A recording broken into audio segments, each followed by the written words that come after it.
وأنفقوا مما رزقناهم سرا وعلانية يرجون تجارة لن تبور سبحان الله বলেন আল্লাহ রাব্বুল আলামিন বলেন বান্দা আমি যেই সম্পদ দিয়েছি আমার দেওয়া সম্পদ থেকে আমার দেওয়া রিজিক থেকে যারা আমি আল্লাহর রাস্তায় দান করে গোপনে সিররাম ওয়া আলানিয়াতান গোপনে এবং প্রকাশ্যে যারা আল্লাহর রাস্তায় দান করে এই দান করলে কি লাভ না লস সবাই বলেন লাভ না লস আমার ভাইরা দুনিয়া যত মানুষ এসেছিল কেউ কি আছে কেউ আছে 10 বছর পর 100 বছর পর এই যে আমরা যারা আছি 100 বছর লাগবে না আমার মনে হয় এই মাহফিলে যারা আছে আমরা একজনও থাকবো না কথা ঠিক কি না সবাই আমরা কবরের বাসিন্দা হয়ে যাব জাহিদুল আলম জিহাদি সাহেব সেক্রেটারি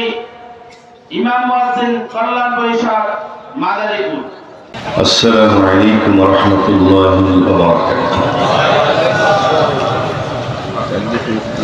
نحمده ونستعينه ونستغفره ونؤمن به ونتوكل عليه ونعوذ بالله من شرور أنفسنا ومن سيئات أعمالنا من يهد الله فلا مضل له ومن يضلله فلا هادي له ونشهد أن لا إله إلا الله وحده لا شريك له ونشهد أن سيدنا وسندنا وحبيبنا وطبيب قلوبنا وأولانا ومولانا محمدا عبده ورسوله أما بعد فقد قال الله تعالى في كلامه المجيد أعوذ بالله من الشيطان الرجيم بسم الله الرحمن الرحيم إن الذين يتلون كتاب الله وأقاموا الصلاة وأنفقوا مما رزقناهم سرا وعلانية يرجون تجارة لن تبور وقال تعالى إنما يعمر مساجد الله من آمن بالله واليوم الآخر وأقام الصلاة وآتى الزكاة ولم يخش إلا الله فعسى أولئك أن يكونوا من المهتدين وقال صاحب القرآن صلى الله عليه وسلم من بنى مسجدا لله كمقعد قطعة أو أصغر بنى الله له بيتا في الجنة أو كما قال عليه الصلاة والسلام আমরা সকলে বলি আলহামদুলিল্লাহ আমরা এখন জান্নাতি বাগানে বসা জান্নাতি মানুষ সকলে বলে আলহামদুলিল্লাহ এই মুহূর্তে যারা আমরা সামিয়ানার নিচে বসে আছি আমরা সকলেই জান্নাতি আমরা খুশি না বেজার বলেন তো আমাদের বাড়ি ছিল কোথায়? কারণ আমাদের বাবার বাড়ি জান্নাতে। আমাদের বাবা আদম আলাইহিস সালাতু ওয়াস সালাম তিনি জান্নাতে ছিলেন। তো আমাদের বাবার বাড়ি কোথায়? আমরা যাব কোথায় আবার? কারা কারা জান্নাতে যাওয়ার জন্য তৈরি? আল্লাহু আকবার, মাশাআল্লাহ। জান্নাতে আমরা যাব। আল্লাহ তাআলা মূলত আদম আলাইহিস সালাতু ওয়াস সালামকে জান্নাতে বসবাস করার অনুমতি দিয়েছিলেন, কিন্তু জান্নাতের মালিক হলেন আল্লাহ। জান্নাতের মালিক কে ভাই? আল্লাহ। মাশাআল্লাহ, আপনারা সবাই মনোযোগী, আমাকে খুব ভালো লাগতেছে।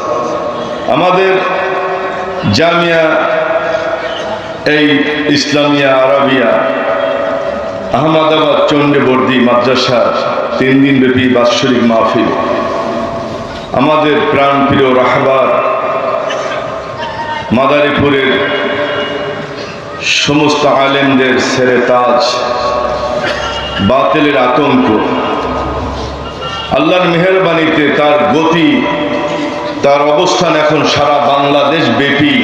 সকলে বলে আলহামদুলিল্লাহ। আল্লামা আলী আহমদ চৌধুরী পীর সাহেব হুজুর একটি বাতিলের বিরুদ্ধে আতঙ্কের নাম, কথা ঠিক কিনা? যিনি অন্যায়ের সাথে কখনো আপোষ করেন না, হুঙ্কার দেন যে কোনো অন্যায়ের বিরুদ্ধে। মাদারীপুরের মানুষ আমরা জানি, আমরা তাকে চিনি।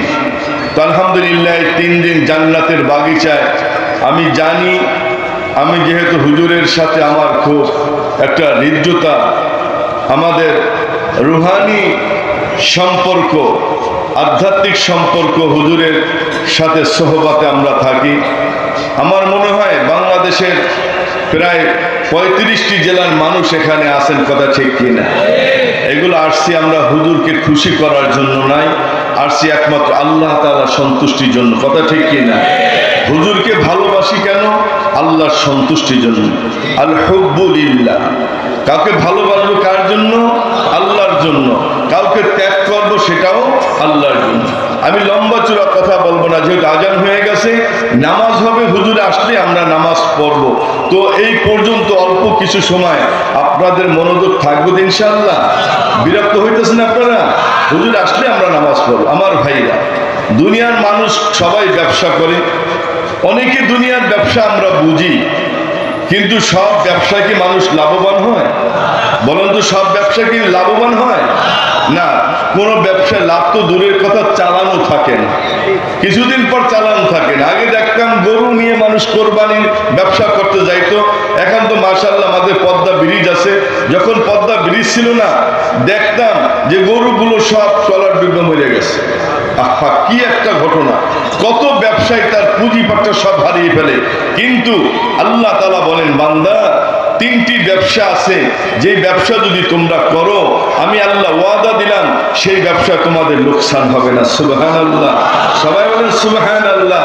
1 নম্বর ব্যবসা হলো ইয়াতলুনা কিতাবাল্লাহ, আল্লাহ তাআলার কিতাব, আল্লাহ তাআলার কোরআন যারা তেলাওয়াত করে, এই তেলাওয়াত করলে লাভ না লস? বলেন তো, সবাই বলেন লাভ না লস? লাভ। এরপর 2 নম্বর হলো ওয়া আকামুস সালাহ, নামাজ আদায় করা। নামাজ আদায় করলে লাভ না লস? আউয়ালু মা ইউহাসাবু বিহিল আবদু ইয়াউমাল কিয়ামাতিস সালাহ। নবীজি বলেন, কাল কিয়ামতের দিন বান্দাকে সর্বপ্রথম যে প্রশ্ন করা হবে, সেই প্রশ্ন কি সম্পর্কে? নামাজ সম্পর্কে।